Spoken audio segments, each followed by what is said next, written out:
정말인가요?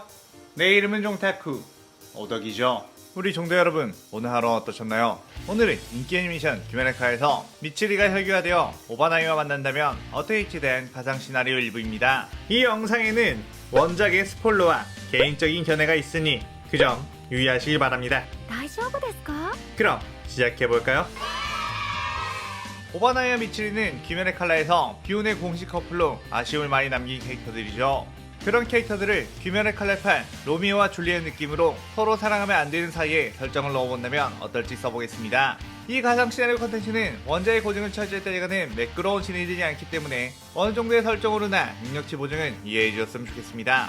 그럼 오늘의 가상 시나리오 시작하겠습니다.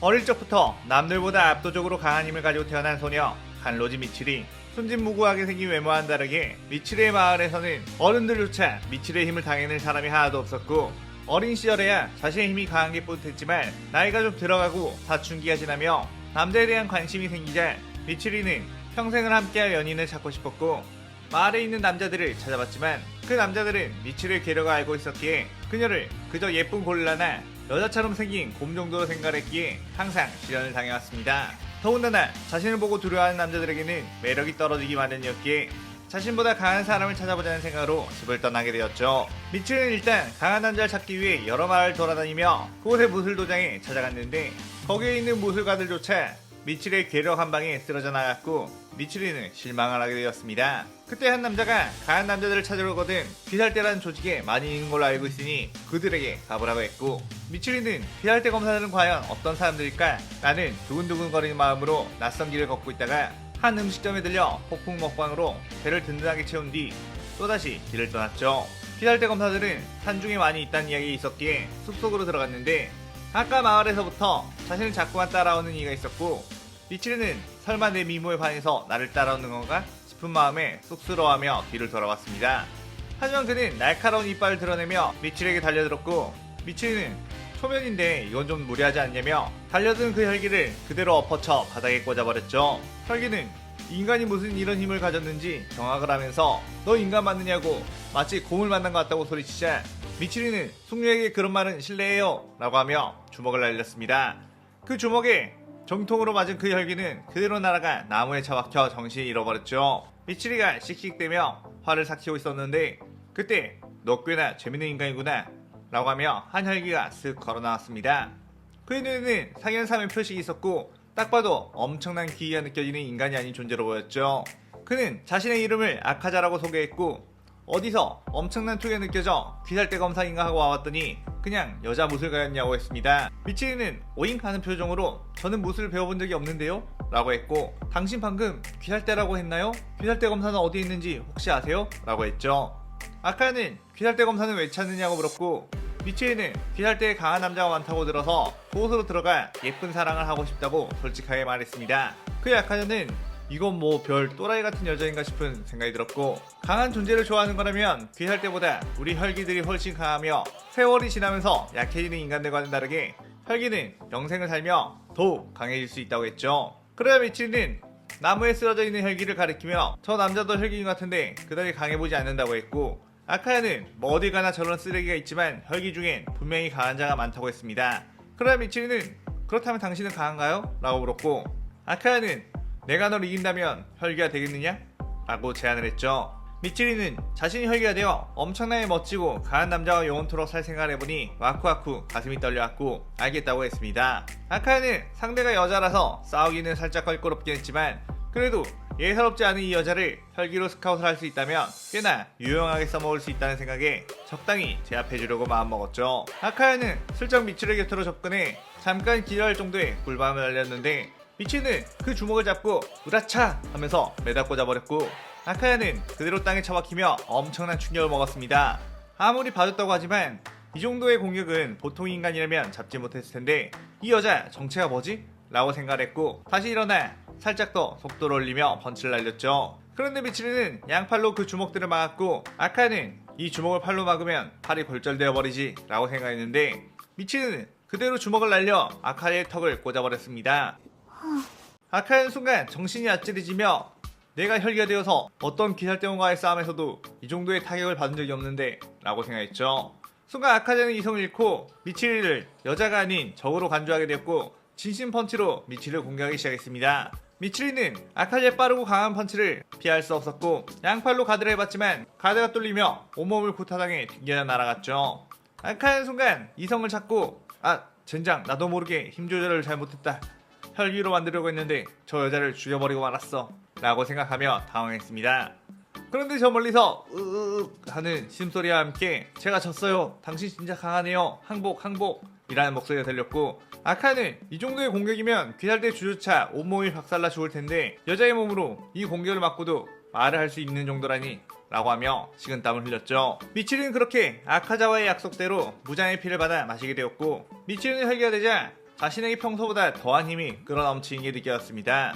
한편 오늘도 혈기 사냥을 나서게 된 한 검사.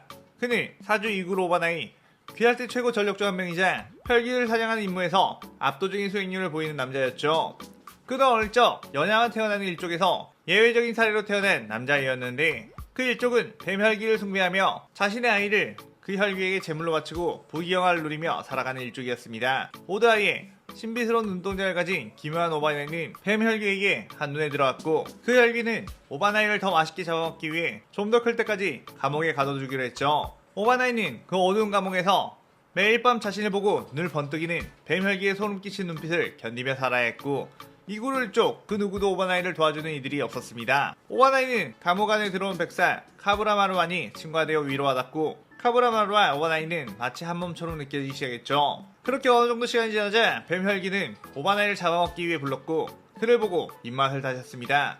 한편 뱀 혈기와 이구르 일족에 대한 정보를 입수한 염주 랭국 신주로는 뱀 혈기를 처단하기 위해 그곳으로 쳐들어갔는데 그곳에 가보니 뱀 혈기의 조각조각 나버린 파편들이 가득했고 낫을 들고 있는 한 소년이 있었죠. 며칠 전 오바나이는 자신의 일족 여자들이 곧 뱀 혈기가 저 녀석을 잡아먹을 거라며 수군거리는 소리를 들었고 카브라마루를 시켜 날카로운 쇠붙이를 구해오라고 했었습니다. 그리고 뱀 혈기가 오바나이를 잡아먹으러 가는 순간 오바나이는 사정없이 뱀 혈기의 온몸을 갈갈기 베어버린 거죠.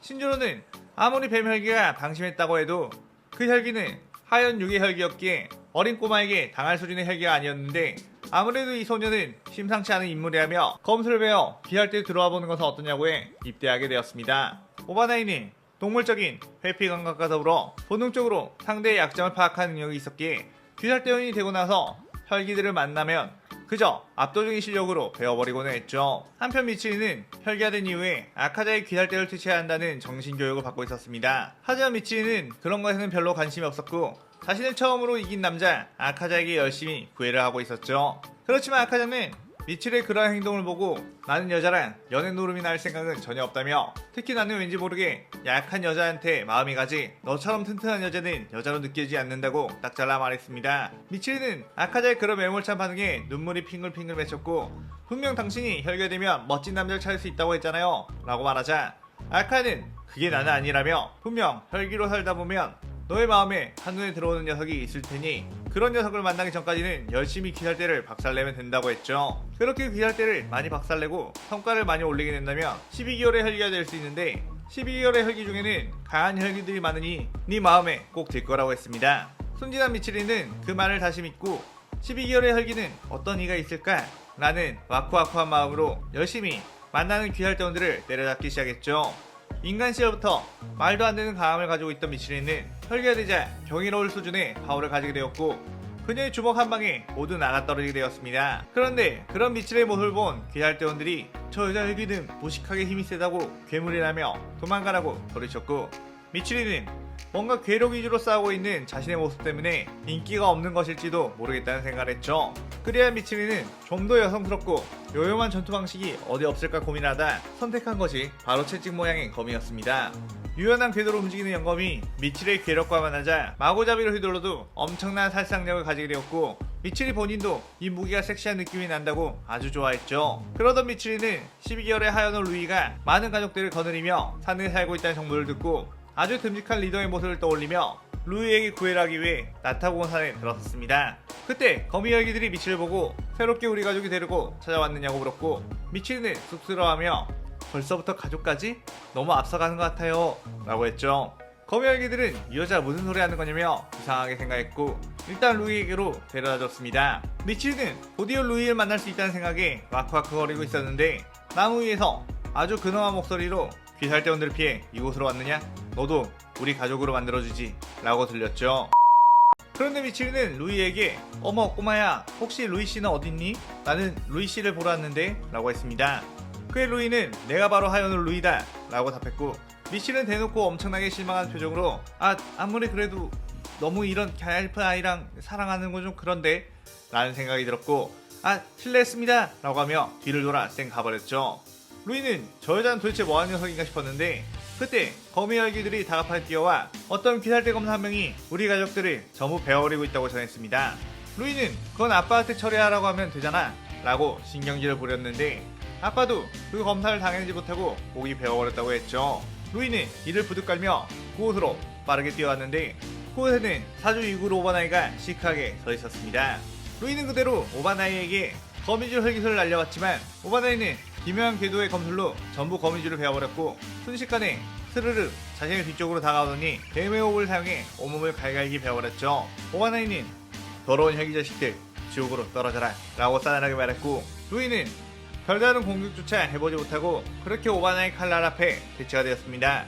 그때 어디선가에서 엄청난 기가 담긴 공격이 날아왔고 오바나이는 빠른 반사신경으로 그 공격을 피했는데 그 공격에 맞은 파이가 그대로 산산조각이 나버렸죠.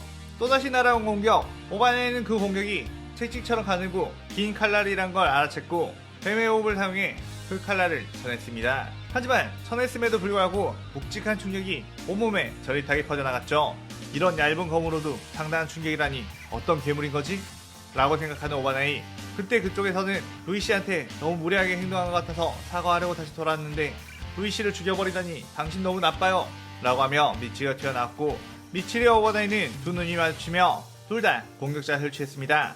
하지만 그 누구도 공격을 하지 않았고 순간 기묘한 정적만이 주변에 감돌았죠. 뭐지? 저 여자? 천사인가?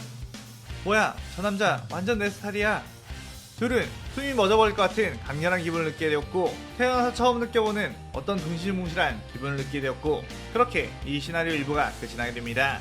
미치리는 오바나이를 보고 왠지 모르게 심장이 엄청나게 쿵쾅거리면서 뛰었고 지금껏 자신이 여러 남자들에게 쉽게 상에 빠지게 되는 금사빠 스타일인 줄 알았는데 그동안 느꼈던 것은 사랑이 아니었다는 걸 본능적으로 알았고 저 남자야말로 자신이 그토록 찾아 헤맸던 자신의 난군이라고 생각했죠. 오바나인 미치를 보고 자신은 지금껏 어릴 적 여자에 대한 트라우마로 인해 여자와 말 한마디 제대로 섞지 않았고 여자 근처에도 가지 않았으며 특히나 자신이 죽여야 하는 대상인 혈위, 자신이 혐오하는 모든 특징을 다 가진 미치리에게서 미친 듯한 두근거림이 느껴진다는 것에 혼란스럽기만 했습니다. 오바나이는 자신의 감정을 애써 무시하며 이것은 강한 혈기를 만났기 때문에 일어난 전투에 대한 떨림일 뿐 그토록 하찮게 여겼던 이성에 대한 호감일 리가 없다고 부정했죠. 미치리는 용기를 내어 오바나이에게 이름을 물어봤고 오바나이는 혈기 따위에게 내 이름을 알려줄 것 같으냐고 여자 혈기라고 해서 나는 봐주지 않는다며 뱀의 호흡을 사용하려고 했습니다. 하지만 엄청난 떨림 때문에 호흡이 제대로 나오지도 않았고 오늘 이렇게 호흡도 쓰지 못하고 혈기에게 죽는 건가 싶은 생각이 들었죠. 그때 뒤쪽에서 형 거미 혈기가 기습 공격을 했고 미치리가 조심하세요 라고 소리쳤습니다. 그러자 오바나이는 곧바로 문제없이 뱀의 호흡을 시연해 그대로 형 거미 혈기의 목을 날려버렸고 호흡이 다시 나왔으니 저 여자 혈기를 죽여야겠다는 생각으로 빠르게 미치리에게 접근했죠. 그런데 미치리를 가까이서 보니 순간 심장이 멎어버릴 듯하며 숨을 제대로 쉴 수가 없었고 오바나이는 검을 휘두르지 못하고 그대로 몸만 미치리에게 날아갔습니다. 그러자 미치리는 오바나이에게서 살기가 느껴지지 않았기 때문에 경계하지 않았고 그대로 날아오는 오바나이를 가슴으로 받았죠. 미치리는 이름도 안 알려주시면서 이렇게 초면에 스킨십을 하시다니요. 싫은 건 아닌데 좀 성급하지 않나요? 라고 했고 오바나이는 정신이 해롱해롱해지며 코피를 쏟게 되었습니다. 오바나이는 미치리에게서 재빨리 떨어졌고 조금 더 저 혈기랑 같이 있다가는 정말 어떻게 돼버릴 것 같았기에 그대로 도망가기 시작했죠. 그때 미치리가 오바나이에게 이름이라도 알려주세요 라고 소리쳤고 오바나이는 멈춰서서 귀할 때 사주 이구로 오바나이다 라고 했고 미치리는 이구로씨 저는 칼로지 미치리라고 해요. 우리 기회가 되면 또 봐요 라고 소리쳤습니다. 오바나이는 다음번에 만난다면 반드시 죽여주겠어 라는 다짐하며 미치리에게서 멀어졌죠. 미치리는 오바나이와의 만남 이후 고민에 빠졌는데 귀살대의 주라면 최고 계급이니만큼 혈기인 자신이 절대로 친하게 지내서는 안 될 존재였고 당장 하요노의 루이와 많은 혈기를 죽여버린 위험한 존재라는 것에 이루지 못할 사랑인가 싶었습니다. 미치리는 혈기가 된 이후 아카자의 도장으로 자주 찾아가 그에게 전투를 배운다는 명목하에 대련을 자주 했었는데 아카자와의 대련을 하면서 슬쩍 말을 꺼내왔죠. 혹시 지금까지 혈기와 기살대 검사랑 사랑에 빠진 경우가 있느냐고 말해요. 아카야는 몰아치는 미칠의 공격에 식은땀을 흘리며 그게 무슨 말도 안 되는 소리냐고, 그런 경우가 어디에 있겠냐고 짜증을 부렸고 감히 그런 헛소리로 나에게서 틈을 찾으려고 하지 말라고 했습니다. 그러자 미칠이는 아카자를 펀치로 날려버리며 아 역시 그렇겠죠? 귀할대 검사랑 연애하는 건 말이 안 되는 거겠죠? 라고 하며 시무룩해졌죠. 아카야는 갈수록 더 괴력을 내는 미치를 보고 자신이 뭘 만들어냈는지 살짝 후회가 되었고 마침 이번에 12개월의 자리에 공석이 생겼으니 미치리를 12개월로 추천해보겠다고 했습니다. 미치리는 12개월에는 분명 강한 혈기들이 많다고 했으니까 그 귀살대 검사를 있게 해줄 남자를 기대해볼 수 있었기에 양팔을 번쩍 들고 기뻐했죠. 그렇게 아카자의 추천으로 무한성에 가게 된 미치리는 최초 혈기 무장이라면 얼마나 멋진 사내일까 기대를 했고 자신이 그런 혈기와 결혼하게 된다면 이 멋들어진 무한성에서 살 수 있는 거냐며 와크와크 거리고 있었죠. 그런데 저 멀리서 엄청난 귀기가 느껴졌고 단번에 그 귀기가 무장님을 알아챈 후 밝게 인사를 하려 고개를 들었습니다. 그런데 무장님이 여자였나? 라며 실망을 깊이 했죠. 무장은 여자의 모습으로 변신한 상태였고 무장은 그런 미칠의 반응을 보고 난 여자가 아니고 본래는 남자다 라고 했습니다. 그러면서 하연호의 자리를 받게 된 미치리는 무한성의 상현의 열기들은 하나도 없었기에 아쉬워했고 아카야는 미치리에게 무장님은 어땠냐고 물어봤죠. 그러자 미치리는 글쎄요, 일단 여장을 하고 다니는 남자는 별로 제 취향이 아닌 것 같아요. 그런 남자는 여자들에게 인기 없다고요 라고 했고 아카야는 그건 그렇지 라며 공감을 해줬습니다. 그때 무한성에 있던 무자는 귀가 간지러웠고 누가 내 얘기를 하나?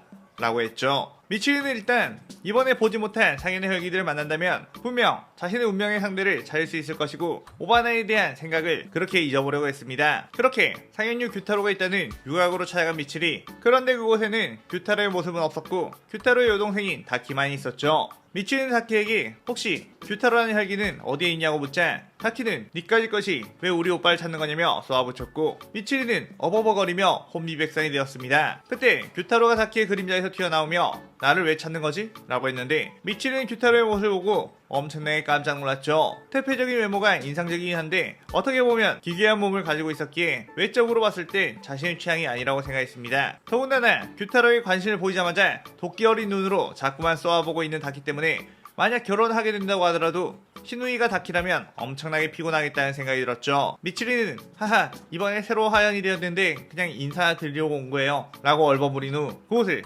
휙 하고 떠났습니다. 근데 미치리는 상현호 교코가 있다는 곳으로 떠났는데 한 해변가에 있던 교코는 자신이 죽인 인간들의 목을 쌓아놓고 이상한 작품을 만들고 있었죠. 미치리는 그 끔찍한 아침 위에 보자마자 정내미가 떨어졌는데 더 가관인 것은 바로 교코의 생김새였습니다. 교코는 미치를 보고 자신의 작품에 대해서 자꾸만 소감을 말해주라고 부추겼고 미치리는 당신은 너무 못생겼어요 하며 으앙 도망가 버렸죠. 교코는 뭐야 저 여자는 내가 얼마나 예술적으로 생긴 얼굴인데 눈이 삐었나? 라고 생각했습니다. 그 다음 미치리는 상현사 한탱구가 있는 으슥한 절로 들어갔는데 한탱구는 미치를 보고 소심한 모습으로 이런 예쁘고 젊은 아가씨가 여기 웬일이냐고 물었고 미치리는 한탱구의 노안의 모습을 보고 엄청나게 실망을 했죠. 아 어르신이셨구나 하하 요즘 날씨가 좋네요.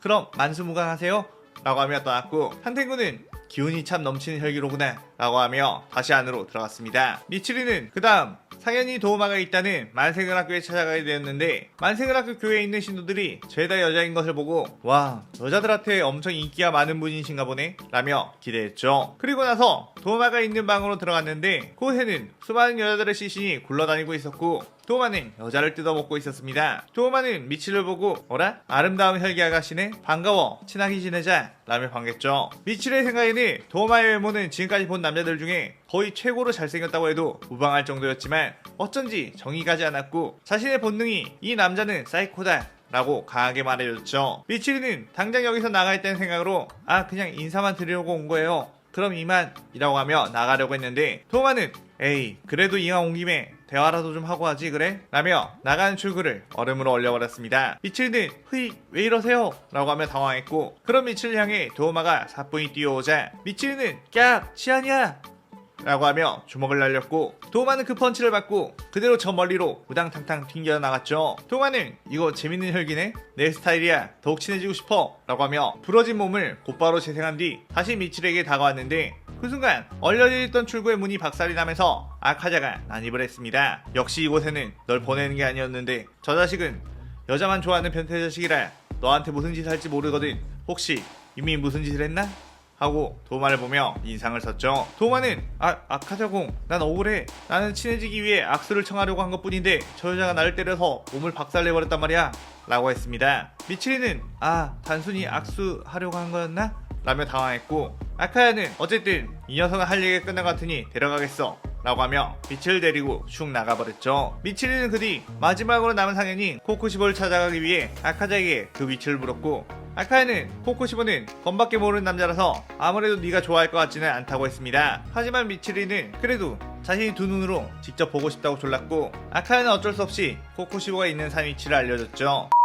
그렇게 미치리는 코코시보가 소련하고 있는 곳으로 갔는데, 미치리는 코코시보의 압도적인 기유한 카리스마에 저 남자는 좀 괜찮을지도? 라는 생각에 인사를 했습니다. 그러자 코코시보는 미치리의 허리춤에 있는 칼을 보고 너도 검사라면 검술로 인사를 해야 하지 않겠나? 라고 했고, 미치리는 자신도 모르게 채찍칼을 꺼냈는데 코코시보는 그 칼은 도대체 뭐냐며 제대로는 검사인 줄 알고 반가워했더니 검사면 검사답게 똑바로 된 칼을 가지고 다니라며 혼을 내기 시작했고, 엄청나게 근엄하게 보였던 코코시보가 칼과 검술에 대한 이야기를 시작하니 엄청난 쏟아쟁이의 훈계쟁이가 되었죠. 미치리는 이 사람 칼에 미친 사람이야 이라고 생각하며 어질어질해졌고, 겨우 저는 사실 검사가 아니에요 라는 말을 하며 코코시보에게서 벗어날 수 있었습니다. 미치리는 아카자를 생각하며 엄청 부들부들 열이 받았는데 12개월의 혈기들 중에는 강하고 멋진 혈기가 많다면서 만나보니 하나같이 전부 이상한 녀석들 뿐이라고 속았다는 생각이 들었죠. 그러다가 그럼 조금 눈을 낮춰서 상현 말고 하연일의 혈기를 만나러 가볼까? 라는 생각이 들었고, 엠무가 있다는 무한열차에 탑승하게 되었습니다. 미치리는 오늘만큼 느낌이 좋다며 자신의 운명의 남자를 만날 수 있을 것 같다는 예감이 들었죠. 그런데 미치리가 열차 안을 봐보니 모든 승객들이 잠에 들어있는 듯 했고, 그 안에는 귀살대 검사도 있는 듯 보였습니다. 미치리는 지금 딱히 오바나이가 아닌 귀살대 검사에게는 관심이 없었고, 어서 엠무를 만나보고 싶다는 생각으로 그가 있는 곳으로 가봤죠. 그런데 엠무 역시 자신이 상상하던 것과는 다른 여자인지 남자인지도 헷갈릴 정도의 중성적인 모습이었고, 미치리는 아카자는 거짓말쟁이, 이구로시보다 멋진 혈기는 도저히 없는 건가? 라는 생각을 하며 열차에서 뛰어내렸습니다. 하지만 열차에서 뛰어내린 순간 열차의 맨 뒷칸에 있는 오바나이와 눈이 마주치게 되었고, 미치리는 순간 당황하며 땅에 착지를 잘못해 대굴대굴 굴러가 만신창이가 되어버렸죠. 오바나이는 무한열차에 12개월의 혈기가 있을지도 모른다는 생각에 염조랭옥 투조와 함께 무한열차에 탑승했는데, 자신은 열차 맨 뒷칸 쪽으로 가 조사를 하고 있었고 엠무의 혈기술에 걸려들지 않은 거였죠. 오바나이는 열차 객실 안에서 수상한 기운이 느껴져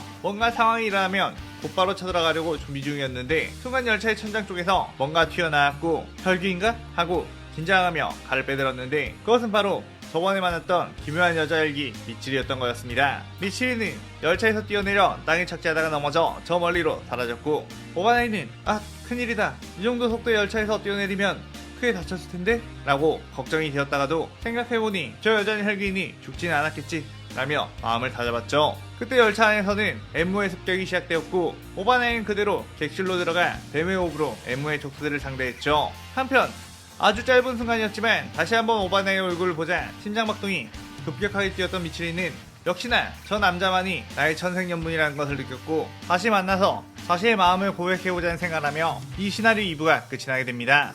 오바나이가 타고 있는 무한열차가 멀어져 가는 것을 물끄러미 바라보고 있었는데, 그때 누군가가 옆으로 툭 오더니 야, 너 여기서 뭐하냐? 라는 소리가 들렸고, 고개를 들어보니 아카자가 서 있었죠. 미치리는 아카자씨는 이곳에 웬일이냐고 물었고, 아카야는 무한열차의 귀살대주가 2명이나 왔다고 들어서 그들을 사냥하려고 한다며 어서 저 열차를 쫓아가 보자고 했습니다. 미치리는 열차에서 떨어졌을 때 다친 부상이 아직 회복이 되지 않았다고 먼저 가 계시라고 했고, 아카야는 그래? 보기엔 멀쩡해 보이는데 일단 알겠다, 너도 뒤따라서 와라 라고 하며 아카야가 뛰어갔죠. 미치리는 사실 부러진 뼈는 전부 다 회복이 되었지만 오바나이를 다시 만날 생각에 머리나 옷 매무새를 깔끔하게 고쳐야겠다는 생각을 한 거였습니다. 그렇게 미치리가 꽃단장하고 있을 때 저 멀리서 갑자기 엄청난 폭음과 함께 열차가 땅으로 넘어지는 두탁한 소리가 들렸고, 미치리는 그러고 보니 아카자씨가 이구로씨랑 싸우면 안 되는데? 라는 생각으로 후다닥 그곳으로 뛰어나갔죠. 이미 엠무와 퇴치당하고 승객들을 구제하고 있던 염주 큐조로와 오바나이, 그들의 앞에 상현삼 아카자가 나타나자 그들은 엄청나게 경계를 하며 전투태세를 갖췄습니다. 귀할 때의 강력한 주 두 명은 아카자를 향해 각자의 호흡을 사용해 덤볐고 아카야는 오랜만에 죽일만 나는 녀석들을 찾았다며 기뻐하면서 맞받아쳤죠. 하지만 확실히 두 명의 주를 한꺼번에 상대하기엔 아카야조차 버거웠고 특히 오바나의 기묘한 뱀의 호흡 검술은 파괴살 나침으로도 제대로 파악할 수가 없었습니다. 그때 미치리가 잠깐만요 라고 하며 그들 사이에 난입했고 당신은 저랑 볼 일이 있답니다. 아니 있을까요? 라며 오바나이를 가리켰고 아카야는 그래 미치리 잘 왔다. 네가 그 녀석을 상대하면 되겠구나 라고 했죠. 오바나이 속으로 젠장 저 여자한테는 어째선지 내 뱀의 호흡이 써지지 않는데 라며 당황했는데 그때 미치리가 우리는 이곳에서 싸우지 말고 저 건너편으로 가서 싸우는 건 어때요? 라고 하며 오바나이를 그곳으로 데려갔습니다. 아카야는 굳이 장소를 옮겨서 싸울 이유가 필요하나 싶었지만 뭐 미치리 정도라면 쉽게 당하지 않을 테니 자신은 염주와 이대로 싸움을 즐기면 된다고 생각했죠. 한편 미치리는 한껏 긴장하고 있는 오바나이에게 사실 저는 당신이랑 싸우고 싶지 않아요 라고 말했고 오바나이는 그게 무슨 소리냐고 우린 서로를 죽여야 하는 운명 귀할 때와 혈기 사이라고 했습니다. 미치리는 다들 그러고 있으니까 우리라도 그러지 말자고 초롱초롱한 눈으로 오바나이를 바라봤고 오바나이는 미치리가 도대체 무슨 생각을 하고 있는지 알 수 없다고 했죠. 오바나이는 그렇다면 너와는 싸우지 않을 테니 내 동료를 도우러 가도 되겠냐고 묻자 미치리는 그렇게 되면 당신들이 아카자씨를 퇴치해버릴 수도 있으니까 안 된다고 했습니다. 저에게 아카자씨는 굉장히 소중한 동료이기 때문에 당신 손에 잃고 싶지 않다고 했고 오바나이는 그럼 이대로 놔둔다면 내 소중한 동료를 아카자라는 녀석에게 잃을 수밖에 없다고 했죠. 미치리는 그렇다면 저에게 좋은 생각이 있어요 라고 하며 오바나이에게 이런저런 이야기를 했습니다. 표로는 한참 아카자와 싸움을 하던 중 인간의 특성상 회복하지 못한다는 것 때문에 점점 밀리게 되었고 아카야는 이대로만 가면 충분히 염주를 죽일 수 있겠다고 생각을 했죠. 아카야는 강력한 일격을 준비한 뒤 지쳐있는 쿄조를 향해 돌진했는데 그 순간 미치리의 몸이 날아와 아카자와 충돌했고 아카자의 일격이 무산되어 버렸습니다. 아카야는 뭐하는 짓이야 미치리? 라고 하자 미치리는 저 검사 너무 강해. 저 검사의 공격에 튕겨나가는 바람에 미안해요 라고 사과를 했죠. 아카야는 미치리같이 괴력을 가진 혈기를 이 정도로 튕겨낼 정도면 실력을 숨기고 있었던 건가? 싶은 생각에 긴장을 했습니다. 미치리는 아카자에게 이대로 가다간 우리 둘 다 퇴치당할 수도 있으니 다음 기회를 노려보자며 아카자를 끌고 도망을 갔고 아카야는 아니 조금만 더 있으면 염주를 죽일 수 있었는데 이것 좀 놔보라고 미치리의 팔을 뿌리치려고 했지만 꽤나 지쳐있는 아카자의 현재 상태로는 쌩쌩한 미치리의 괴력을 당해낼 수가 없었고 그대로 한참을 끌려가 버렸죠. 쿄조로는 오바나에게 덕분에 살았다며 그 여자 혈기도 굉장히 강해 보이던데 역시 너의 검술 실력이 그녀를 압도한 것 같다며 감탄했습니다. 오바나이는 그래 라고 얼버무렸고 아까를 떠올렸죠. 미치리는 아무래도 대놓고 싸움에 끼어들어 말리게 된다면 의심을 받을 테니 당신이 저를 날려버린 것처럼 하고 제가 아카자 씨를 설득해 이곳을 빠져나갈 테니 그때 이구로 씨는 염주를 구하라고 했습니다. 그리고 앞으로 자신은 우리가 처음 만났던 나타공원 산에 있을 테니 제가 보고 싶거든 꼭 그곳으로 와주시라는 말까지 덧붙였죠. 오바나이는 무한열차 임무가 끝나고 몇 날 며칠을 고민했는데 혈기의 말은 절대로 신용하지 않는 자신이었기에 나타공원 산에 갔다가는 혈기들의 함정에 빠져 위험에 처할 수도 있다는 생각을 했지만 정말로 자신을 죽일 생각이 있었다면 무한열차에서 그런 행동을 하지 않았을 거라며 그녀의 진위를 알아보자는 목적으로 나타공사로 향하게 되었습니다. 하지만 속마음은 자꾸만 아른아른거리는 미치를 보고 싶고 더 많은 대화를 해보고 싶었기 때문이었죠. 그렇게 나타공원산에 도착한 오바나이 긴장하며 주변을 둘러봤지만 딱히 혈기들의 귀기가 느껴지지 않았고 저 멀리서 음식 굽는 냄새가 났기에 그곳을 향해 가봤습니다. 그곳에는 미치리가 음식을 하고 있었는데 오바나이는 혈기는 본래 인간만 잡아먹지 않나? 라며 의아한 눈으로 쳐다봤죠. 미치리는 오바나이를 발견하자 드디어 오셨네요. 매일매일 오실 것을 기다리면서 이렇게 음식을 장만해놓고 있었어요 라고 했고 오바나이는 심쿵 하며 이게 다 나를 위해? 라고 물었습니다. 그러자 미치리는 사실 제가 먹는 걸 좀 많이 좋아해서 기다리는 김에 겸사겸사 배를 채우고 있었어요 라고 했고 보통 혈기들은 인간 하나를 잡아먹으면 포만감이 크고 힘이 강해지기에 식인을 선호하지만 자신은 많이 먹는 걸 좋아하기 때문에 음식을 주로 먹는다고 했죠. 오바나이는 미치리가 해준 음식을 받고 걱정이 갔었는데 사실 자신의 가려진 입은 어릴 적 뱀혈기가 찢어놓았기 때문에 아주 흉측한 모습이었고 그걸 미치리에게 들키고 싶지 않았지만 또 이렇게 음식을 거절하면 미치리가 상처가 될까봐 거절도 못하겠다는 생각을 했습니다. 그렇게 오바나이가 우물쭈물하고 있자 미치리는 걱정스러운 눈빛으로 음식이 마음에 안 드시는 거냐고 물었고 오바나이는 사실 내가 입에 흉터가 있어서 남들 앞에서 식사를 하는 게 좀 꺼려진다고 솔직하게 말했죠. 그의 미치리는 저는 겉모습을 보고 사람을 판단하는 그런 사람이 아니라며 걱정 말라고 했고, 순간 규타로, 교코, 한탱구가 떠오르긴 했지만 에이 몰라 걔는 그냥 마음에 안 든 거였어 라는 생각을 했습니다. 그의 오바나이는 걱정스러운 마음으로 입에 붕대를 풀고 음식을 먹었고, 미치리는 입가의 흉터조차 너무나도 시크한 매력이 있다며 좋아해요 라고 자신도 모르게 말해버리고 말았죠. 오바나이는 자신의 치부인 흉터를 보고도 다정한 눈빛으로 좋아한다고 말해주는 미치리에게 감동을 받았고, 이게 설령 혈기의 함정이라 죽게 된다 하더라도 좋을 정도로 많은 위로를 받았습니다. 오바나이는 그에 용기를 내어 자신도 사실 첫눈에 반했다고 답을 해줬고, 미치리는 너무나도 기쁘다며 오바나이를 끌어안았죠. 그 뒤 그 둘은 시간이 날 때마다 몰래 나타공원사에서 만났는데, 방 한 구석에는 항상 혈기가 기다릴 때 주라는 위치 때문에 걱정이 앞섰습니다. 하지만 지금은 그저 서로를 만날 수만 있어도 행복했기에 그 생각은 최대한 떨쳐보며 서로를 바라보고 그 순간을 즐겼죠. 그런 어느 날 평소와 다름없이 마을에서 많은 음식 재료를 산 뒤 나타공원사에 만들어 놓은 자신의 거처에 룰루랄라 간 미치리. 그런 미치리 앞에 한 혈기가 서 있었고, 오 미치리 오랜만이야. 겨우겨우 네가 있는 곳을 찾았네? 라는 말을 했습니다. 그는 상현이 도우마, 미치리는 당신 이곳에는 어쩐 일이냐고 물었고, 도우마는 너에게 저번에 한 대 맞은 이후로 내 기억에서 자꾸만 너만 떠오르더라고. 이게 사랑인가 싶어서 말이야 라고 했죠. 미치리는 당황하며 말씀은 감사하긴 한데 저는 따로 좋아하는 사람이 있어서요 라고 했지만, 도우마는 그런 건 상관이 없다며 자신은 마음에 드는 여자가 있으면 어떻게 해서든 잡아먹어 한 몸이 되는 걸로 사랑을 이룬다고 했습니다. 미치리는 흐익?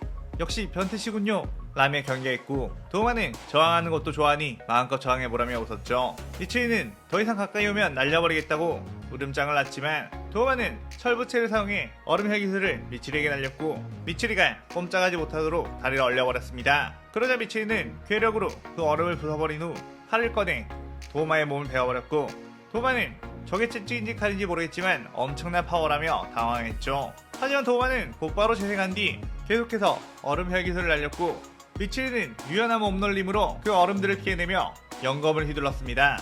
그렇게 끊임없는 공방전이 펼쳐지며 주변을 조토화시켜버렸고, 미치리는 자신이 먹으려고 사온 음식 재료들이 박살이 나자 엄청나게 열이 받아 도우마에게 접근한 뒤 주먹으로 면상을 날려버렸죠. 그러다 도우마는 머리가 통째로 날아가 버렸고, 미치리는 이 정도면 정신 차렸겠지? 라고 생각하며 살짝 긴장을 풀었는데, 그 순간 머리 없는 도우마의 몸이 미치리를 껴안았고 그대로 몸을 움직이지 못하게 얼려버리기 시작했습니다. 그러면서 도우마의 머리는 금세 회복했고 웃으며 이대로 우리 하나가 되는 거야 라고 소리쳤죠. 미치리는 으악 저리 떨어져 라고 비명을 질렀는데, 그 순간 도우마가 미치리에게서 황급히 떨어졌고, 그 사이에 뱀의 호흡의 검술이 날아와 땅을 갈랐습니다. 너 이 자식 감히 미치리에게 무슨 짓이냐, 미치리에게서 떨어져 라고 하며 오바나이가 등장했고, 도우마는 잉? 귀살대 검사가 여기서 왜 나와? 라는 생각을 했죠. 미치리는 오바나이를 보자 우행 눈물을 터뜨렸고, 오바나이는 미치리에게 괜찮냐고 움직일 수 있겠느냐고 물었습니다. 도우마는 뭐 둘이 무슨 사이야? 라며 갸우뚱했고, 오바나이는 미치리는 내 여자다 라고 하며 그대로 뱀의 호흡을 사용해 도우마에게 공격을 퍼붓었죠. 도우마는 오바나이의 말에 설마 혈기가 귀살대 검사랑 그렇고 그런? 이라며 당황했고, 오바나이의 화려한 검술에 몸 이곳저곳이 베어나갔습니다. 도우마는 이 검사 엄청 강하잖아 라고 생각하며 몸을 다시 재생시켰고, 주변에 미세한 냉기 결정들을 뿌려 오바나이의 호흡을 방해하려고 했죠. 그런데 오바나이의 뱀 카브라마로가 도우마 주변에 가면 위험하다는 걸 오바나이에게 알려줬고, 오바나이는 섣불리 도우마에게 뛰어들지 않았습니다. 도우마는 용케 알아채고 접근하지 않는 것은 훌륭하지만 그래서는 날 이길 수 없다 라고 하며 얼음창을 만들어 오바나이에게 날렸죠. 오바나이는 그 공격들을 회피하긴 했지만 이대로 접근하지 못한 채로 피하기만 해서는 자신이 먼저 지칠 거라는 생각을 했습니다. 그때 미치리가 오바나이에게 날아오는 얼음들을 영검으로 그대로 다 박살내버렸고, 내 남자를 괴롭히지 마 라고 하며 화를 냈죠. 그러자 미치리에게서 혈기술이 발동되었고, 미치리의 공격 범위가 넓어지며 공격이 닿는 부분에 묵직한 충격파가 2차 피해로 폭발했습니다. 혈기술을 쓴 미치리는 그야말로 파괴의 신과도 같은 모습, 영검을 휘두르자 도우마의 얼음은 물론이고 그 주변에 있는 모든 것이 박살나기 시작했죠. 도우마는 저건 위험하겠다며 자신의 최대 혈기술 무빙 수련보살을 시연했는데, 미치리가 마구잡이로 영검을 휘두르자 그 얼음보살조차 개박살이 나면서 그 충격은 날아가 도우마를 뭉개버렸습니다. 도마는 저 무식한 파워는 뭐냐고, 너 여자 맞냐고 질을 떨었는데 그 순간 오바나이가 빠르게 도마에게 접근했고, 그럼 미칠은 너무나도 사랑스러운 여자다, 그 매력을 모르다니 그냥 죽어라 라고 하며 뱀의 호흡으로 도마의 목을 베어버렸죠. 미칠은 오바나에게 구해줘서 정말 감사하다고, 당신 아니었으면 저 변태 혈기에게 흡수당했을지도 몰랐을 거라고 했습니다. 그의 오바나이는 속으로 네가 훨씬 강해 보이던데? 라고 생각했지만 마침 네가 보고 싶어서 나타공산에 들렸다가 싸우는 소리가 들려 황급하게 와왔다고 했죠. 미칠이는 오바나이 씨가 오면 맛있는 음식을 해주려고 장을 봐왔는데 전부 다 박살이 나버렸다며 그냥 여기 주변에 있는 곰이라도 잡아서 요리해드릴까요? 라고 묻자 오바나이는 식은땀을 흘리며 오늘은 어쩐지 배가 고프지 않으니 괜찮다고 했습니다. 그렇게 이 시나리오 3부가 끝이 나게 됩니다. 무한성에 있던 무자는 도우마가 귀살대 검사에게 퇴치당했다는 소식에 모든 상현의 혈기들을 무한성으로 소환했고 그 사실을 알렸는데 하여노 미츠리가 도우마를 배신하고 그 귀살대 검사를 도운 것 같다고 했죠. 그의 모든 상현의 혈기들이 좀 이상해 보이는 여자이긴 했지만 배신까지 했냐며 놀랐습니다. 부자는 그리고 당장 무한성으로 소환하라고 나키메에게 명령했는데 나키메는 자신이 혈기술을 써봐도 미치리가 거부하고 있기에 소환할 수가 없다고 했죠. 본디 무한성으로 소환할 때 나키메는 자신보다 약한 혈기는 강제로 소환할 수 있지만 자신보다 강한 혈기 같은 경우는 그 혈기와 허락을 해야 불러올 수 있었던 거였습니다. 그러자 부자는 이 일의 전말을 밝혀야 하니 여러 상현들을 시켜 미치리를 당장 잡아 내 앞으로 끌고 오라고 명령했고, 그렇게 상현의 혈기들은 미치를 잡으려고 무한성 밖으로 출동했죠. 아카얀 부들거리면서 미치리 너희 녀석 무슨 생각으로 그런 거냐 라며 이를 갈았고 미치를 찾기 위해 길을 떠났습니다. 한편 귀살대에서는 상인이 도움을 퇴치했다는 것에 기뻐하며 모든 주들이 모이게 되었는데 우부야시키 당주는 오바나에게 아주 큰 성과를 냈다고 감사를 표했지만 그런데 왜 그 함께 있던 여자 혈기는 죽이지 않았냐고 물었죠. 오바나이는 그것을 어떻게? 라고 당황했는데 우부야시키 당주는 그곳에서 우연히 혈기들과의 싸움을 지켜보고 있던 한 귀살대 검사가 있었는데 그때 네가 난입해 그 여자 혈기를 지키러 가는 모습을 보였다는 증언을 했다고 했습니다. 그래야 모든 주들이 깜짝 놀라며 오바나에게 그게 정말이냐고 물었고 우부야시키 당주는 그 혈기와 무슨 사이이며 무슨 생각으로 그 혈기를 죽이지 않았냐고 솔직하게 말하라고 했죠. 오바나이는 잠시 말을 아끼고 있다가 전혀 흔들림 없는 눈빛으로 그 여자 혈기는 제 연인입니다 라고 말했고 모든 주들이 경악을 금치 못했습니다. 그동안 여자들과는 엄청난 거리를 뒀던 오바나이였기에 신기하게 생각을 했는데 여자 혈기와 사랑을 하고 있다니 기가 막힌 상황이었죠. 우부야시키 당주는 그것은 귀살대 규율 위반이며 그러한 행위는 용납할 수 없다고 말했고 그에 따른 책임을 져야 한다고 했습니다. 그의 염주 쿄조로가 규율 위반은 사실이지만 오바나이는 그동안 귀살대의 큰 전력이 되었으며 이번에 상현이의 혈기를 퇴치한 귀중한 인재이니 그 점을 감안해주라고 했죠. 하지만 우부야시키 당주는 여긴 모두가 목숨을 내놓고 가담한 비밀 조직인 만큼 공과사는 확실해야 한다고, 특히 주라는 계급을 가진 이는 더욱 책임이 막중하니 이번에 오바나에게 책임을 묻지 않는다면 선례로 작용해 이런 일들이 계속해서 벌어질 수도 있다고 했습니다. 그의 오바나이는 알겠다고 어떤 책임을 지면 되는 거냐고 묻자 우부야시키 당주는 그 여자 혈기를 잡아 퇴치를 하겠다는 약속이나 그 혈기가 있는 곳을 말한다면 귀살대 주의자에서 물러나는 것으로 끝나겠지만 그렇지 않는다면 최소 귀살대에서 파면 징계를 받을 수 있다고 했죠. 그의 오바나이는 우부야시키 당주에게 무릎을 꿇고 땅에 이마를 맞댄 뒤 그동안 감사했습니다 라고 했고 그대로 귀살대 본부에서 나가게 되었습니다. 주들은 이런 어처구니 없는 상황에 아연실색했고 조직의 입장도 이해가 가긴 했지만 한 사람의 입장으로서는 꽤나 가혹하기도 하다는 생각을 했죠. 오바나이는 그렇게 귀살대에서 받은 집을 정리하고 미칠에 가려고 했는데 그 앞에는 풍주 시나즈가와 사네미가 서 있었습니다. 사네미는 칼을 빼어낸 뒤 네가 그 여자 혈기를 죽이지 못하겠다면 내가 대신 죽여줄 테니 어서 그 여자 혈기가 어디인지 말하라고 했고 오바나이는 내 결정은 변하지 않는다며 네 녀석과는 싸우고 싶지 않다고 했죠. 그의 사네미는 그럼 네 녀석을 조져서 억지로라도 입을 열도록 해주겠다 라고 하며 바람의 호흡을 시전했습니다. 사네미는 그동안 친하게 지냈던 오바나이, 특히나 자신과 마찬가지로 혈기에게 항상 강경한 노선을 타던 이였기 때문에 더욱 큰 배신감을 느꼈던 거였죠. 오바나이는 칼을 빼어들며 그래 만약 너와 내가 반대 상황이었더라도 나 역시 너와 같이 행동했겠지 라고 했습니다. 그렇게 둘의 칼이 부딪히려고 하는 순간 파이어메어의 검술이 날아와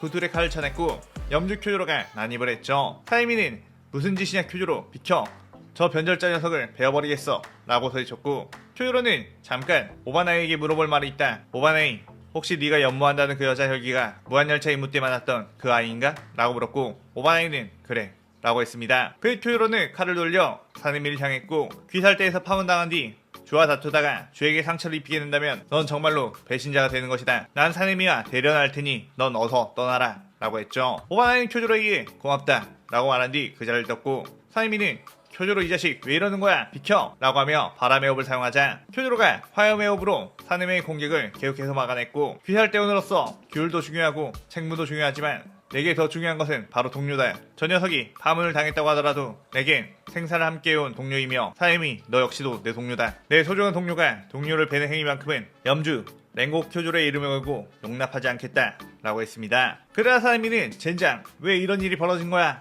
라고 표했죠. 한편 아카자는 자신의 거처인 무술 도장으로 갔는데 그곳에는 역시 미치리가 있었고, 미치리는 아카자를 보며 반갑게 인사했습니다. 아카야는 지금 네가 이곳에 오면 어떻게 하냐고, 지금 어떤 상황인지 모르냐고 물었죠. 미치리는 사실 도우마 씨가 저를 흡수하려고 하는 바람에 귀살대 검사와 함께 퇴치해버렸다고 질투를 했습니다. 아카야는 설마 그 귀살대 검사 녀석과 사랑에 빠져버리기라도 한 거냐고 물었고, 미치리는 히 어떻게 하셨냐며 깜짝 놀랐죠. 아카야는 어이가 없다는 표정으로 그 녀석이랑 당장 헤어지고 부장님에게 돌아가 사죄해라. 그렇다면 나도 함께 목숨만을 살려달라고 간청을 드려보마 라고 했는데, 미치리는 저는 그분 없이는 살 수 없다고 절대로 헤어지지 않을 거라고 했습니다. 아카야는 그렇다면 내가 너를 두들겨 패서 정신을 차리게 해주마 라고 하며 미치리에게 뛰어들어 주먹을 날렸죠. 미치리는 왜 이러세요 아카자씨 라고 하며 아카자의 공격을 방어했고, 아카야는 사정없이 미치리를 난타했습니다. 아카야는 진심으로 자신을 상대하지 않는 미치리에게 네가 제대로 싸우지 않는다면 당장 그 검사 녀석을 죽여버리겠다고 협박했고, 미치리는 그렇게는 둘 수 없다며 주먹을 뻗어 공격을 시작했죠. 그러자 아카자는 파괴할 아침을 시작한 뒤 본격적으로 싸움을 시작했고, 미치리의 공격을 피하며 타격해 날려버렸습니다. 미치리는 확실히 아카자 씨는 엄청나게 강하다 라고 생각했고, 자신도 진심으로 싸우지 않으면 다시는 오바나이를 만날 수 없다는 생각에 미치리 역시 별기술을 시전했고, 엄청난 파워가 미치리 주변에 휘감겨 돌았죠. 아카야는 그 투기를 나침으로 읽고 엄청나게 당황했는데 한 대라도 제대로 맞으면 몸이 터져나갈 것 같은 느낌이기 때문이었습니다. 아카야는 그래 이게 바로 싸움이지 라고 생각하며 그대로 미치리에게 파괴살 종식 청은 난장광을 사용해 수천 개의 연타를 날렸죠. 그러자 미치리는 한 번에 기를 모아 그대로 공격을 날렸는데 그 충격파는 청은 난장광을 전부 날려버리며 부셔버렸고, 후속타로 날아온 주먹이 아카자의 머리를 그대로 날려버렸습니다. 아카야는 젠장 너무 강하잖아, 내가 여자한테 지는 날이 올 줄이야 라고 하며 쓰러졌는데, 어째 여자한테 지는 기분이 생각보다 분하지 않은 기분이 들었고, 여자한테 졌던 게 이번이 처음이 아닌 것 같은데? 라는 생각이 들며 갑자기 자신의 기억 속에서 한 소녀의 얼굴이 떠오르기 시작했죠. 엄청나게 병약해 보이는 소녀, 그녀의 이름은 코유키. 인간이었던 시절의 아카자는 부모를 모두 잃고 혼자 방황하다가 어떤 무술 도장의 관장을 만나 거두어지게 되었고, 그의 딸 코유키를 간병해준 조건으로 함께 그 집에서 지내게 되었습니다. 아카야는 코유키와 함께 자라며 그녀에게 사랑을 느끼게 되었고, 몸이 허약한 그녀를 위해 무엇이든 양보하고 져주는 습관을 가지게 되었었죠. 아카야는 그렇게 성인이 되자 코유키와 혼인을 약속하게 되었고, 평생을 이 여자 하나만을 사랑하며 지킬 것으로 맹세를 했습니다. 하지만 아버지의 묘에 갔다 온 사이 이웃도장의 인간들이 우물에 독을 타 코유키와 코유키의 아빠 케이조를 독살했고, 아카야는 자신의 여자를 지키지 못했다는 분노에 보여하며 그 일과 관련된 모든 이들을 맨손으로 때려 죽이게 되었죠. 그러다가 무자를 만나 혈기가 되었고, 무자는 그 기억을 봉인해버렸던 거였습니다. 아카야는 코유키를 지금껏 잊고 있었다는 것에 너무나도 미안하고 분통해서 어린아이처럼 펑펑 울었고, 미치리는 당황하며 죄송해요 아카자씨, 제가 너무 세게 공격했죠. 그럴 생각은 아니었는데 라고 했죠. 아카야는 일어나 미치리 너 그 남자를 정말로 사랑한다고 했나? 라고 물었고, 미치리는 당연하다고 그 남자만을 평생 사랑하며 지킬 것이라고 단언했습니다. 그러자 아카야는 이 마음은 잘 알았다. 그런데 이 다음은 어떻게 할 것이냐고. 너는 혈기고 그는 인간인데 그 검사가 혈기가 되던가 아니면 네가 인간이 되어야 하지 않겠냐고 했죠. 그래 미치리는 오바나이를 생각하며 오바나이가 절대로 혈기가 될 리는 없을 것이고 자신이 인간이 될 수 있다면 좋을 텐데 인간이 될 수 있는 방법이라도 있는 거냐고 물었습니다. 그러자 아카자는 예전부터 무장의 지배를 벗어난 천재 혈기가 있는데 그 혈기라면 그 방법을 알지도 모른다고 했죠. 일단 그렇다면 그 혈기를 찾으러 가보자고 했는데 미치리는 혹시 오바나이 씨도 함께 가도 되겠냐며 자신을 기다리고 있을지도 모른다고 했습니다. 그렇게 나타공호산으로 다시 돌아가게 된 미치리 아카자. 그곳에는 오바나이가 기다리고 있었고 오바나이는 아카자를 보고 경계하며 칼을 꺼냈죠. 아카자는 나는 싸우러 온 게 아니고 멍청한 이 녀석들을 도와주려고 온 것이다 라고 했고 미치리 역시 아카자 씨는 제 친한 친구이니 걱정 마시라고 했습니다. 그렇게 서로의 현재 상황을 이야기하는 둘. 미치리는 오바나이가 자신 때문에 귀살대에서 쫓겨났다는 사실에 죄송한 마음이 가득했고, 오바나이는 같은 혈기들에게 쫓기고 있는 미치리를 지켜줘야겠다는 생각을 했죠. 아카는 혹시 다시 한번 물어보겠는데 네가 혈기가 될 생각은 없느냐고 둘이 잘 상의해서 둘 다 혈기로 살아갈지 인간으로 살아갈지를 정하라고 했습니다. 오바나이는 미치리가 혈기로 있는 상태이니만큼 무조건 혈기가 되는 것이 싫지 않았는데, 혈기가 되면 둘이서 영생토록 함께할 수 있다는 장점이 있었기 때문이었죠. 하지만 인간의 세월은 유한하기에 더욱 빛이 나는 법, 세월에 따라 늙어가기에 하루하루를 서로에게 더욱 충실할 수 있고 찬란한 태양 아래서 예쁜 것들을 보러 다니자며 미치리에게 말하자 미치리는 너무나도 좋다고 인간으로 돌아가는 걸 택하였다고 했습니다. 아카는 둘의 모습을 보며 그래, 그게 정답이다, 따라와라 라고 하며 타마요가 있는 곳을 향해 떠났죠. 아카자와 타마요는 예전부터 일면식이 있던 사이였는데 인간을 먹지 않고 수련으로 강해지러 가던 아카자를 위해 인간의 피를 공급해주며 체력 강화에 대한 도움을 많이 줬었습니다. 미치리와 오바나이는 타마요를 그렇게 만나게 되었고, 타마요는 귀살대 검사와 혈기가 사랑에 빠졌다는 소식을 듣고 정말 많이 놀랐다며 인간이 되는 약을 만들어 보겠다고 했죠. 그들은 그렇게 타마요의 아지트에 잠시 머물면서 약이 완성되는 것을 기다리고 있었는데 갑자기 타마요의 아지트 주변에 엄청난 귀이들이 모여든 게 느껴졌고 곧 이 아지트가 발각이 될 수도 있다고 했습니다. 타마요는 아직 약이 덜 만들어졌다고 지금 중단하면 안 된다고 했고, 약이 만들어진다고 하더라도 미칠에게 투여한 후에 조금 시간이 지나야 인간으로 들어간다고 했죠. 그러자 아카자는 쳇, 그렇다면 어쩔 수 없는 건가?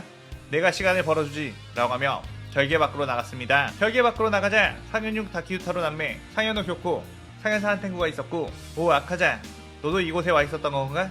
미치리는 찾았나?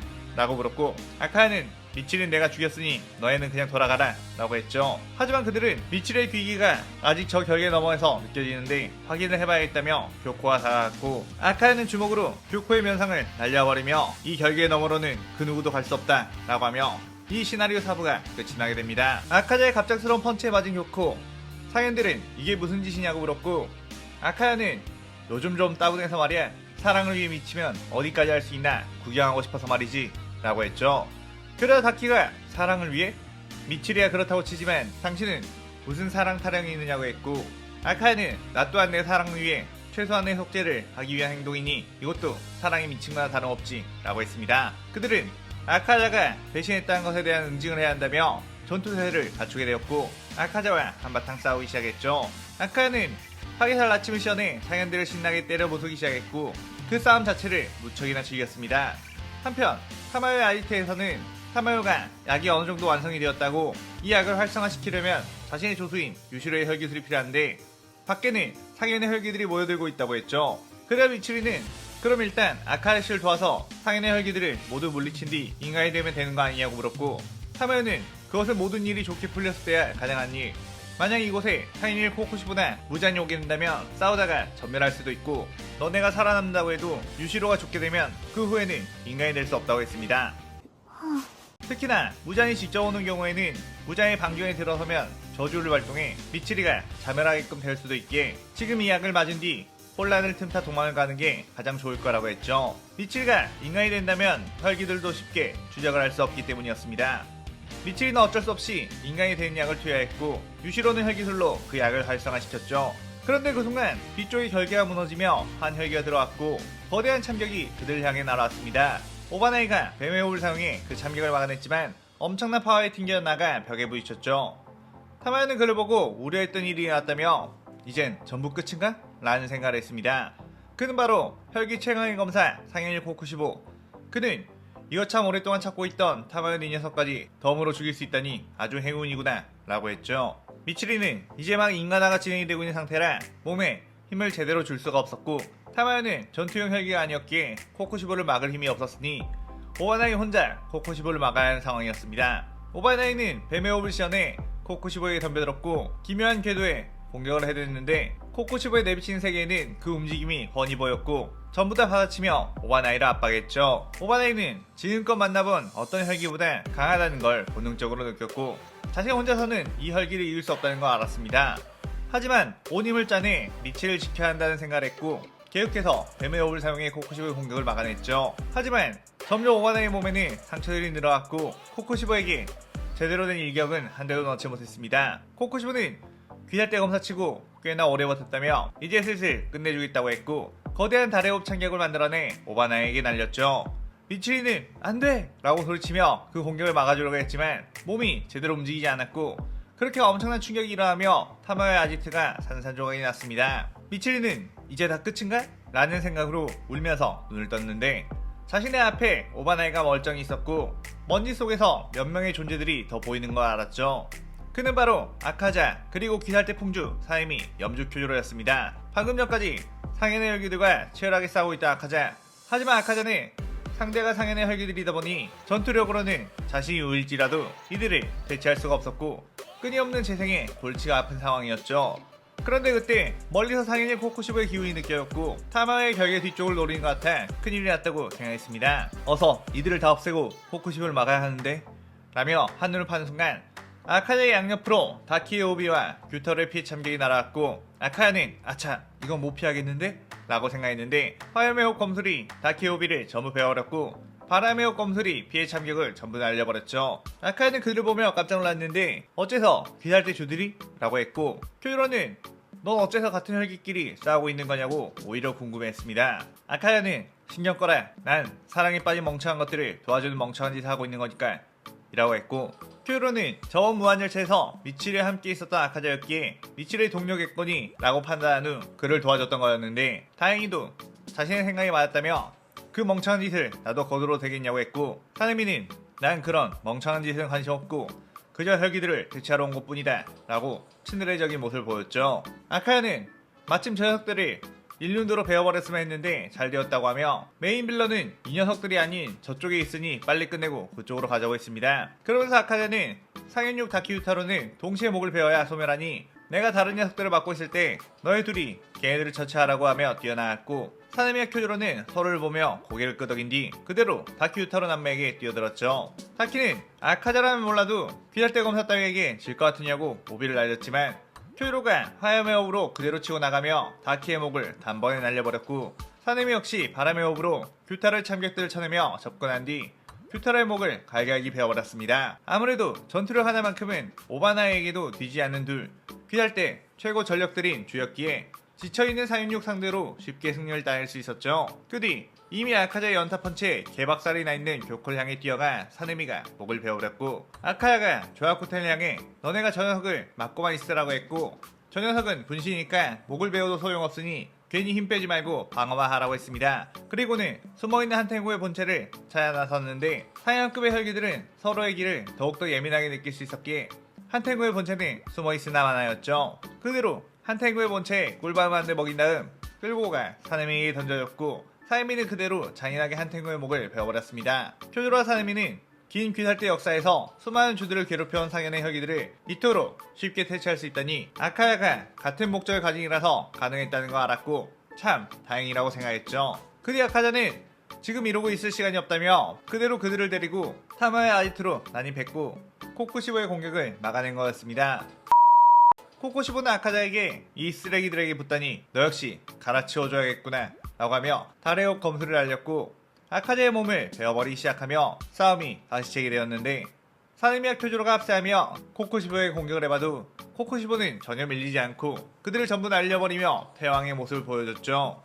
그러던 중 코쿠시보는 갑자기 어질어질해지며 몸이 취한 느낌이 났는데 사네미가 씩 웃으며 내피는 희귀혈이라 니놈들이 맞게 되면 취하게 된다 라고 했고 코쿠시보에게 틈이 생기자 그대로 뛰어가 공격을 했습니다. 코쿠시보는 취하게 되자 내비치는 세계가 해제되어 사네미의 공격에 당했고 뒤에 오는 쿄조로의 공격 그리고 아카자의 연타에도 맞고 나라가 벽에 처박혔죠. 아카야는 이 녀석 꽤나 열받는 능력이 있었구나. 하지만 같은 편이 되니 유용한 능력이군 이라고 했는데 아카야는 미리 사네미가 자신의 능력에 대해 언지를 줬기에 사네미가 피를 흘리자 그 냄새를 맡지 않기 위해 입으로 호흡을 하고 있었습니다. 하지만 코쿠시보는 다시 일어나 금세 그 취기를 적응해버렸고 다시 달의 호흡 참격으로 그들의 몸 이곳저곳을 베어내버렸죠. 그때 오바나이가 기운을 차려 다시 뱀의 호흡으로 코쿠시보에게 덤벼들었고 다른 이들도 이대로 몰아붙여야 한다며 지친 몸을 이끌고 코쿠시보에게 계속해서 공격을 해댔습니다. 코쿠시보는 벌레들은 보여봤자 벌레들이라며 크게 반원을 그리며 넓은 범위에 참격을 날렸고 모든 이들이 크게 다치고 말았죠. 아카자 역시 이제 힘이 거의 다 떨어져 재생조차 제대로 되지 않는 상태. 이대로 코쿠시보 녀석에게 모두 몰살당하는 건가 싶었습니다.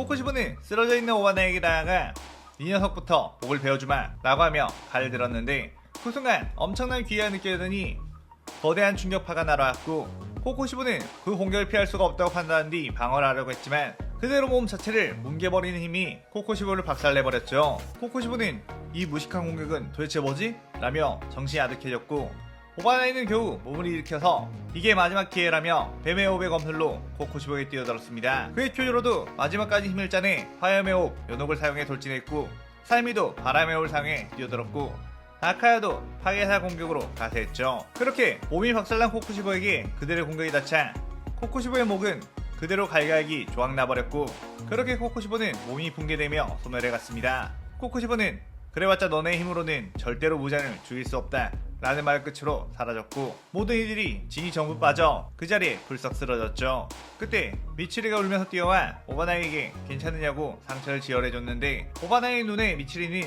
이미 인간이 된 상황이었습니다. 오바나이는 미치리 인간이 되었는데 방금 전 공격은 뭐야? 라고 물었고 미치리는 인간이 되고 있는 도중에 오바나이가 코코시보에 당하고 있는 걸 보자 이대로 인간이 되어버리면 안 된다는 생각으로 저항했고 자신에게 있었던 모든 혈기의 힘을 끌어올려 마지막 공격을 했던 것이었죠. 미치리는 인간이 되는 것을 포기할 생각으로 혈기술을 쓴 것이었지만 오히려 혈기의 힘을 전부 짜내는 바람에 인간으로 더 빨리 돌아갈 수 있었던 것이었습니다. 오바나이는 비살대원도 아닌 자신을 도와주려고 온 사네미와 큐조로에게 감사 인사를 하자 사네미는 이 녀석을 도우러 온 게 아닌 혈기 퇴치를 하러 온 것뿐이다 라고 했고 큐조로는 이제 저 여자가 인간이 되었으니 비살대로 다시 복귀할 수도 있지 않겠는가? 라고 했죠. 하지만 오바나이는 말은 고맙지만 아까부터 난 팔의 힘이 제대로 쥐어지지 않는다고 앞으로는 검사 생활을 하지 못할 것 같다고 했습니다. 그의 큐조로는 알겠네. 그래도 오바나이 네 덕분에 우리 귀할 때는 많은 상인의 혈기들을 대체할 수 있었으니 자네는 그 어떤 검사보다 훌륭한 검사였다고 단언할 수 있네 라고 했죠. 미치리나 아카자에게 이제 당신은 어떻게 할 것이냐고 물었고 상인은 나만 남았으니 저 검사 녀석들이 날 퇴치하려고 들기 전에 나도 인간으로 돌아가는 편이 낫겠지?